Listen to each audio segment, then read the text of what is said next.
बिस्मिल्लाहिर्रहमानिर्रहीम अस्सलातु वस्सलामु अलैका या खातिमुन नबीन।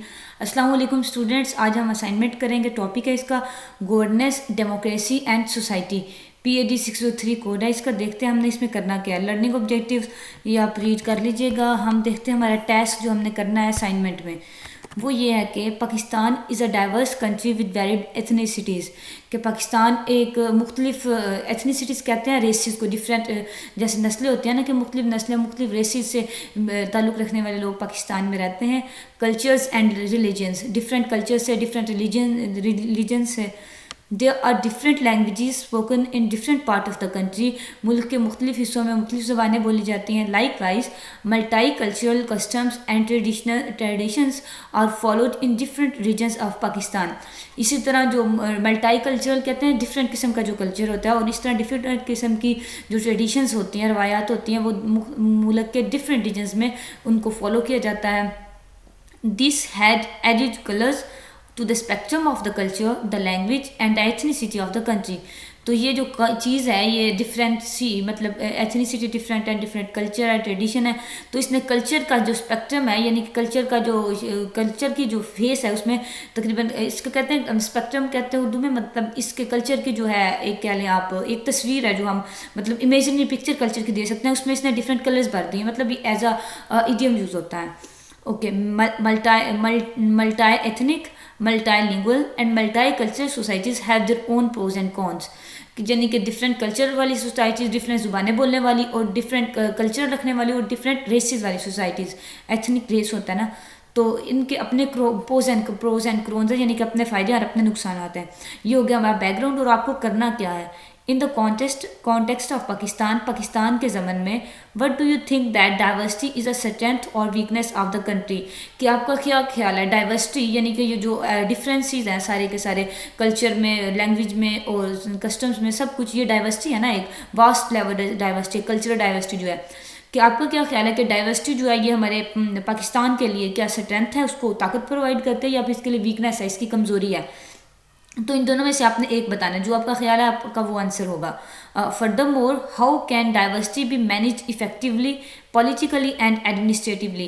कि डाइवर्सिटी को आप कैसे मैनेज कर सकते हैं अच्छे तरीके से, सियासी तौर पर और एडमिनिस्ट्रेटिव तरीके से, एडमिनिस्ट्रेशन लेवल पे। Support your answer with logical arguments. ठीक है, आपको आर्गूमेंट्स देने हैं, हम इसको भी सॉल्व करते हैं। नीचे देख लें क्या है कि इंपॉर्टेंट बात ये है कि आपके पास 24 ग्रेस आवर्स हैं, यानी कि एक्स्ट्रा टाइम है आपके। फॉर एग्जाम्पल अगर कल 10 लास्ट डेट है इसकी, तो आपके पास 24 घंटे एक्स्ट्रा आप उसमें कर सकते हैं। तो आपको करना क्या है, इसको इधर नीचे पुट होगा कि आपको फॉन्ट 12 रखनी है और टाइम रोमन्स या एरियल लैंग्वेज सेलेक्ट करनी है। उसके बाद MS वर्ड में बनाना है फॉर्मेट, और ब्लैक और ब्लू कलर यूज़ करना है। ये हो गया हमारी असाइनमेंट। और अब हम ऐसे करते हैं कि जाते हैं वर्ड पे और इसको टाइप करते हैं। जो मैंने आपके लिए सैम्पल बनाया हम उसको देख लेते हैं। ये वर्ड ओपन हो रहा है हमारा, इसको ओपन करते हैं ब्लैंक डॉक्यूमेंट को। ये हमारे पास वर्ड ओपन हो गया। मैं आपको टाइप करके बताऊंगी बच्चों, मैंने सैंपल आपके लिए बनाया है, लेकिन पहले आपने बात मेरी ये फॉलो करनी है कि आपने कॉपी या चीट बिल्कुल नहीं करना, जैसे मैंने नहीं किया। मैंने खुद से लिखा है आपके लिए सारा, ना तो मैंने गूगल से कहीं से कॉपी चीट नहीं किया, ना प्लेजरिज्म मेरी जो आप सैंपल देख रहे हैं इसमें होगा, ना आपने, क्योंकि मैं आपको एक एक लफ्ज़ समझाऊंगी, उसको आपने आइडिया लेके अपने वर्डिंग में लिखने की कोशिश करनी है। ठीक है ना। तो बच्चों ये मैंने पहला जो आपका पार्ट है क्वेश्चन का, कि diversity is a strength of the country. कि आपसे पूछा गया कि ये स्ट्रेंथ है, ये वीकनेस है। तो मैंने इसको आपके लिए दोनों तरह से एक्सप्लेन किया। हम पहले लैंग्वेज कर लेते हैं, टाइम न्यू रोमन्स या दूसरी लैंग्वेज। तो टाइम न्यू रोमन्स सेलेक्ट कर ली मैंने, 12 फॉन्ट भी होगी, और इसका कलर ब्लू आपको अलाउड है, तो हेडिंग ब्लू में हम कर लेते हैं। और जो रिमेनिंग टेक्स्ट है वो हमने ब्लैक में ऑलरेडी किया हुआ है। ठीक है, इसकी भी हम फॉन्ट 12 कर लेते हैं, और इसकी लैंग्वेज भी टाइम न्यू रोमन्स कर लेते हैं। अच्छा, तो मैं बता आपको ये रही थी कि मैंने दोनों तरह से लिखा है, इसके वीकनेसेस भी लिखे हैं इसकी, और मैंने इसकी जो है ना स्ट्रेंथ वो भी लिखा है। तो आपने दोनों चीज़ें लिखनी है, आपने एक चीज़ लिखनी है। ये मैंने आपकी आसानी के लिए दोनों चीज़ें लिखी हैं। देखते हैं पहले हम स्ट्रेंथ को, कि डाइवर्सिटी स्ट्रेंथ कैसे करती है हमारी कंट्री को। इन माई ओपिनियन, मेरी राय में diversity is a strength for our country. हमारे मुल्क के लिए एक ताकत है। People belonging different ethnic, having different language and possessing different culture make the country skillful and powerful. कि जो लोग हैं मुख्तलिफ इथनिसिटी से, मुख्तलिफ क्या उसको कहते हैं, इतनी कहते हैं ना रेस को, मतलब मुख्तलिफ नस्लों से जो लोग ताल्लुक़ रखते हैं, मुख्तलिफ ज़ुबानें बोलते हैं, मुख्तलिफ कल्चर है उनका, तो इससे क्या होता है कंट्री स्किलफुल होता है। यानी कि ज़ाहिर है अब उनका अपना अपना अलग-अलग रेस है, अलग-अलग कल्चर है, उनके प्रोफेशन भी अलग-अलग है, इस तरह जो उनकी स्किल्स भी ज़्यादा होंगे ना, कुछ जो कल्चर के लोग उनमें और स्किल, तो ओवरऑल ये कंट्री को फ़ायदा देता है कि स्किलफुल कंट्री एक बन जाता है, वो पावरफुल भी बनता है। Any problem rising in country can be viewed by different angles, कि अगर कोई मसला बनता है कंट्री में या कोई प्रॉब्लम रेज होती है तो उसको हर इथनिक से बिलोंग करने वाला बंदा, हर लैंग्वेज बोलने वाला और अपने कल्चर वाला बंदा, उसको अपना तरीका होगा उस प्रॉब्लम को देखने का, अपना उसका एंगल होगा, डिफरेंट एंगल से उस प्रॉब्लम को देखा जाएगा। Similarly it can B solve by variety of solution, इसी तरह ये जो प्रॉब्लम डिफरेंट तरीके से देखी जाएगी और इसको सॉल्व करने के भी वेराइटी ऑफ सोल्यूशन होंगे। यानी कि जो बंदा अपने मुताबिक, अपने पॉइंट ऑफ व्यू से किसी प्रॉब्लम को देखेगा, व्यू करेगा, उसी तरह वो अपने मुताबिक सोल्यूशन देगा ना, तो आपको एक प्रॉब्लम सॉल्व करने के लिए ढेर सारे सोल्यूशन मिल जाएंगे और आप आसानी से सॉल्व कर सकेंगे।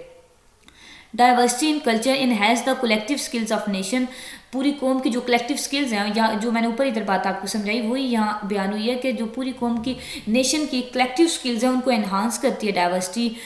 यानी कि स्ट्रेंथन है ना, हम इसको पॉजिटिव वे में इसका आंसर करें कि ये कैसे हमारे कौम को, हमारे मुल्क को मजबूत करती है।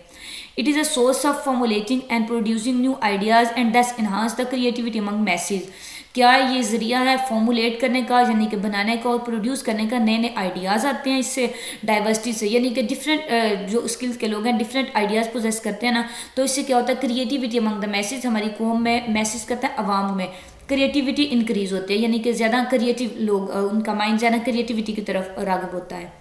Multi culture environment of Pakistan response to different challenges in different ways, तो जो मुख्तलिफ किस्म का कल्चर है पाकिस्तान का, डिफरेंट मसाइल को डिफरेंट वे में रिस्पॉन्स करता है, मुख्तलिफ मसाइल को मुख्तलिफ तरीक़ों में उनका हल निकालता है। So that the best of appropriate way can be adopted to overcome the challenge.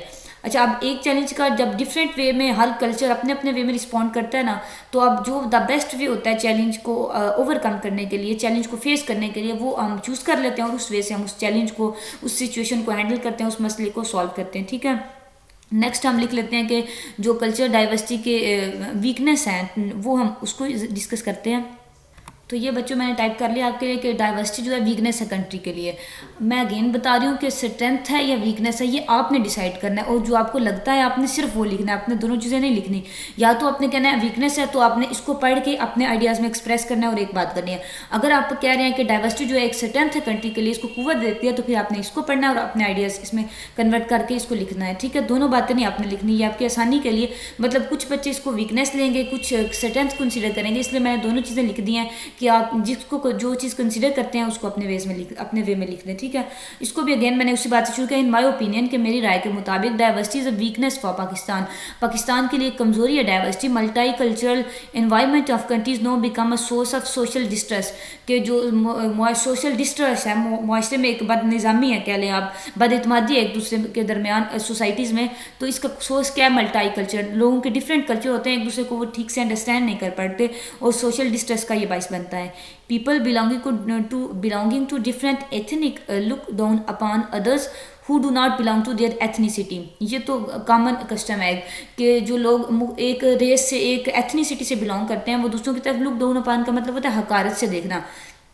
मतलब ऐसा ना जैसे हम पंजाबी हैं तो हम पख्तूनियों को या सिंधी को या बलोचों को, मतलब हम उनको अच्छा नहीं समझते, कुछ वे में होता है, या पंजाबी पठानों को या पठान पंजाबियों को, मतलब एक ये वाला फैक्टर पाया जाता है कि वो एक दूसरे को हकारत की नज़र से देखते हैं, एक दूसरे की वो रिस्पेक्ट नहीं करते जो अपनी इथनिसिटी के बंदे की करते हैं। तो इस तरह जो diversity weakness the social solidarity, इस तरह क्या होता है कि सोशल सोलिडेरिटी जो हमारा मुआशी इस्तेहकाम है वो वीक हो जाता है। Multilingual people on a work place can not communicate with one another, कि मल्टीलिंगुअल यानी कि मुख्तलिफ ज़बानें बोलने वाले लोग जब एक जगह इकट्ठे काम करते हैं तो प्रॉब्लम ये आती है कि वो एक दूसरे से कम्युनिकेट नहीं कर पाते, एक दूसरे से बात नहीं कर पाते। दिस में समटाइम्स लेड टू मिसअंडरस्टैंडिंग्स। तो क्या होता है ये समटाइम, मतलब होता है ना आप एक साथ काम कर रहे हैं तो आपको किसी बंदे से ऐसी फजूल में चिढ़ हो जाती है।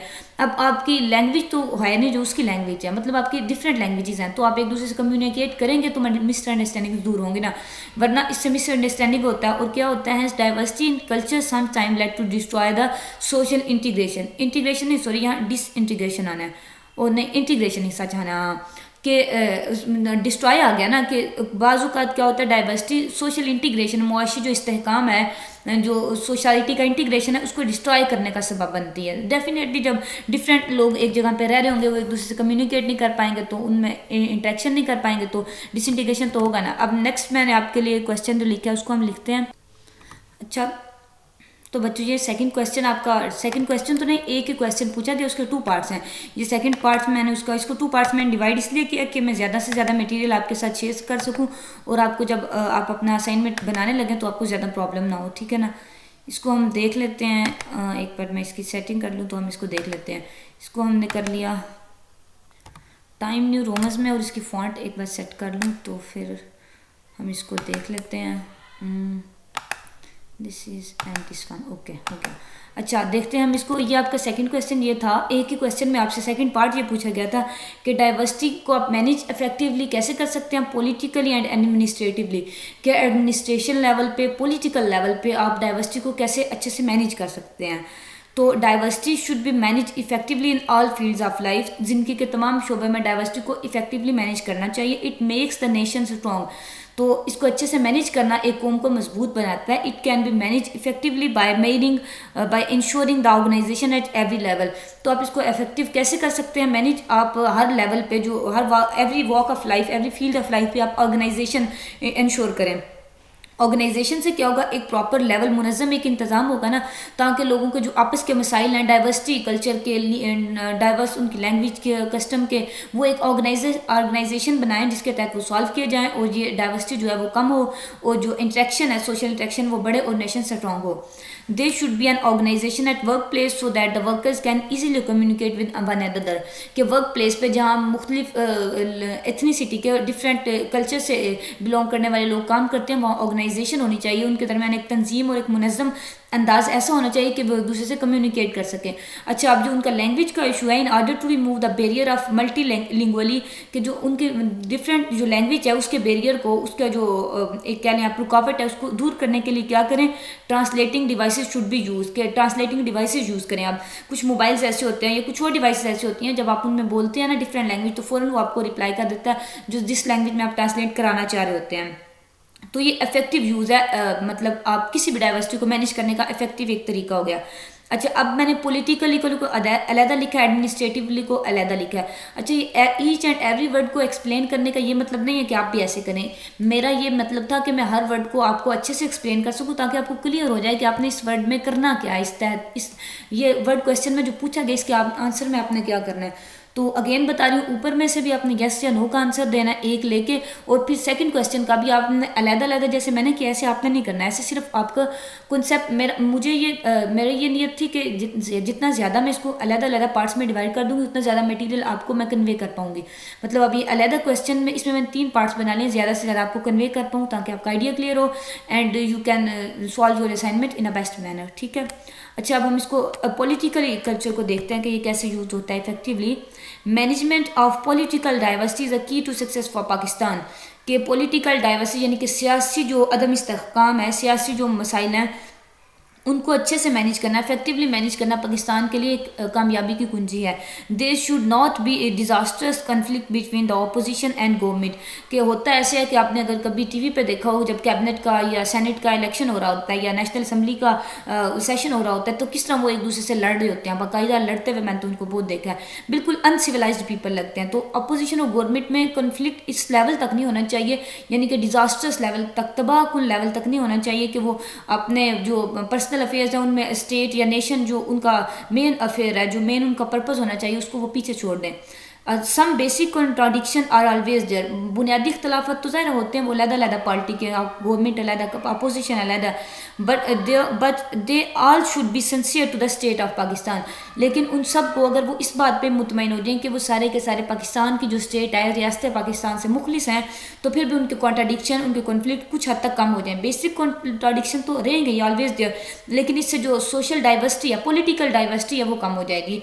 पॉलिटिकल रादर इससे पॉलिटिकल जो डाइवर्सिटी वो कम होकर पॉलिटिकल सॉलिडेरिटी यानी कि सियासी अदम इस्तेहकाम से सियासी इस्तेहकाम पैदा होगा।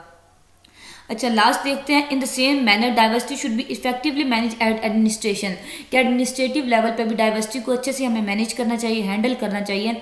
Administrative staff and officers need to create harmony among them to make the nation strong. जो एडमिनिस्ट्रेटिव स्टाफ है और ऑफिसर्स हैं, उनको आपस में एक दूसरे के साथ भी, और मतलब स्टाफ और ऑफिसर्स को भी, स्टाफ को भी आपस में और ऑफिसर्स को भी आपस में, और दोनों को भी आपस में क्या करना चाहिए, हार्मनी, एक हम आहंगी किसी कैफियत पैदा करनी चाहिए ताकि नेशन स्ट्रॉन्ग हो। अब जब उनमें हार्मनी होगी, उनमें एक आप कह लें सॉर्ट ऑफ लव होगा, मतलब रिस्पेक्ट और लव का रिलेशन होगा, तभी वो एक दूसरे से सिंसियर होकर अच्छे से काम कर पाएंगे और नेशन को फायदा देकर उस तरह नेशन स्ट्रॉन्ग होगी। दैट्स फॉर जो असाइनमेंट बच्चों, अपना बहुत सारा ख्याल रखिएगा। अल्लाह हाफिज़।